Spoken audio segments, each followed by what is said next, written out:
অন্যান্য অতিথিদের অনুপ্রাণিত করব। জয় হিন্দ।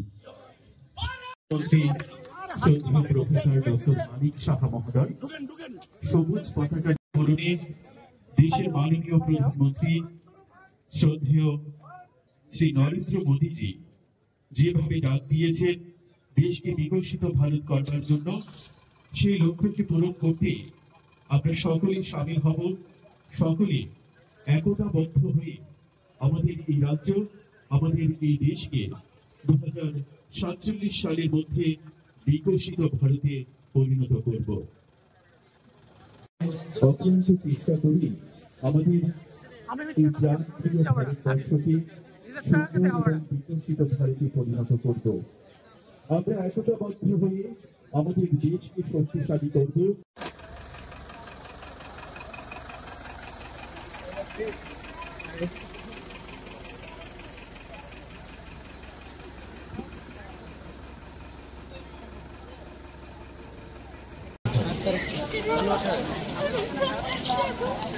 না না বুঝছিল নেই গোয়ান্ডা পাইছি না, কিন্তু অন্য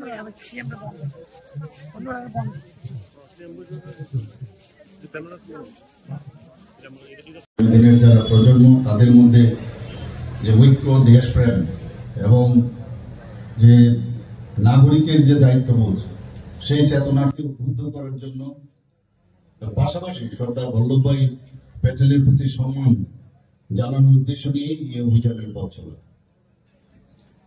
আমাদের তরুণদের প্রতি আহ্বান জানানো, এক ভারত এবং আত্মনির্ভর ভারত, এই আদর্শকে তাদের খালি কথায় কথায় যেন না হয়, সেটা তার দৈনন্দিন জীবনে এবং সামাজিক কর্মকাণ্ডের সাথেও যেন যুক্ত করা যায়। সর্দার বল্লভভাই প্যাটেল, আমরা সবাই জানি, যিনি স্বাধীনতার পর দেশের যে একতা ও অখণ্ডতা রক্ষার উনার মুখ্য ভূমিকা এবং এক ভারত গড়ে তোলার ক্ষেত্রে উনার যে অবদান, সেটা অনস্বীকার্য। ভারতের স্বাধীনতা প্রাপ্তির সময়কাল থেকে যদি আমরা 1947 থেকে 1949 পর্যন্ত আমরা দেখি, সর্দার প্যাটেল প্রায় 562টি যে রাজন্য শাসিত অঞ্চল ছিল তাকে আমাদের এই দেশের সাথে অন্তর্ভুক্ত করেছিল, এবং সেটা একমাত্র সম্ভব হয়েছিল তৎকালীন সময়ে সর্দার বল্লভভাই প্যাটেল, যিনি তখন হোম মিনিস্ট্রির দায়িত্বে ছিলেন, এবং ওনার যে দৃঢ় সংকল্প এবং মানসিকতা, বলিষ্ঠ পদক্ষেপ, তার জন্য সেটা সমস্যা সম্ভব হয়েছিল। সর্দার বল্লভভাই প্যাটেল দেশের যে একতা ও সংহতি, যে আমি বলতে পারি যেটা আমাদের জন্য একটা প্রতীক, 2014 সাল থেকে সর্দার বল্লভভাই প্যাটেলের প্রতি সত্যিকারের অর্থে যদি সম্মান দিয়ে থাকে আমাদের মাননীয় প্রধানমন্ত্রী শ্রী নরেন্দ্র মোদীজি, সেটা দিয়েছেন। এবং এই 2014 থেকে একতা দিবস পালন করার ঘোষণা দেন। এর আগে আমরা কোন প্রধানমন্ত্রীজিকে আমরা দেখিনি যে ওনাকে সেভাবে সম্মান দেওয়া।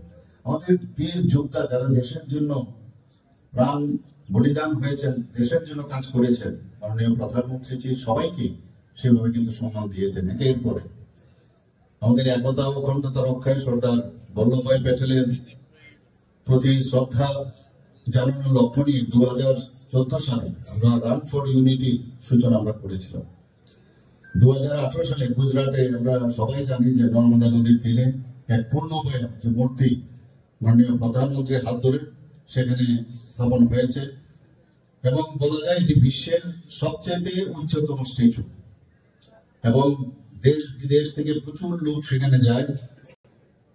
এবং এর যে মূল উদ্দেশ্য, সেটা হচ্ছে আমরা দেশকে, দেশের প্রতি যে আমাদের দেশাত্মবোধের ভাবনা, সেটা জাগ্রত করা, দেশকে আরো শক্তিশালী করা এবং সমৃদ্ধ ভারত যাতে গড়তে পারি, সেই নিয়ে দেশ প্রেমে আমাদের উদ্বুদ্ধ করা। আমাদের পাশাপাশি আমাদের আরেকটা বিষয় আমাদের খুব সেটা গুরুত্ব দেওয়া, যে যেখানে সর্দার বল্লভভাই প্যাটেল আমাদের দেশকে এক অখণ্ড ভারত হিসাবে উনি প্রতিষ্ঠিত করেছেন, কিন্তু দেশের ভিতরেও বাইরে আমরা দেখতে পাই কিছু কিছু অশুভ শক্তি এখনো দেশকে দুর্বল করার জন্য চেষ্টা করছে। এই যে বিষয়, সেখানে দেশের অখণ্ডতা বিঘ্ন করার ক্ষেত্রে যারা যারা এই ধরনের কাজে লিপ্ত আছেন, তাদের প্রতি আমাদের নজর রাখা এবং তাদেরকে মোকাবেলা করার জন্য আমাদের যুব সমাজকে উদ্বুদ্ধ করা। সর্দার বল্লভভাই প্যাটেল ঐক্যবদ্ধ, শক্তিশালী ও সমৃদ্ধ ভারতের স্বপ্ন উনি সবসময় দেখতেন। উনি বিশ্বাস করতেন যে আমাদের শক্তি লুকিয়ে আছে, আমাদের যে ইউনিটি ইন ডাইভার্সিটি, বৈচিত্র্যের মধ্যেই আমাদের যে শক্তি সেখানে লুকিয়ে আছে। আমরা সবাই একসাথে যদি থাকি, একতাই শক্তি, সেটা বারবার উনি বলেছেন। আমরা মাঝে মাঝে ভুলে যাই যে ইউনিটির যে স্ট্রেংথ, সেটা কিন্তু যাতে আমরা না ভুলি। তো এই ধরনের যে কার্যক্রম রাখা হয়, তাতে করে আমরা নিজেরা খুঁজে পাই। দেশীয় যে রাজ্যগুলো আছে সেগুলো আমরা যেটা বললাম, ঐক্যবদ্ধ করে শক্তিশালী অখণ্ড ভারতবর্ষের গঠন, ওনার কারণে সেটা সম্ভব হয়েছিল।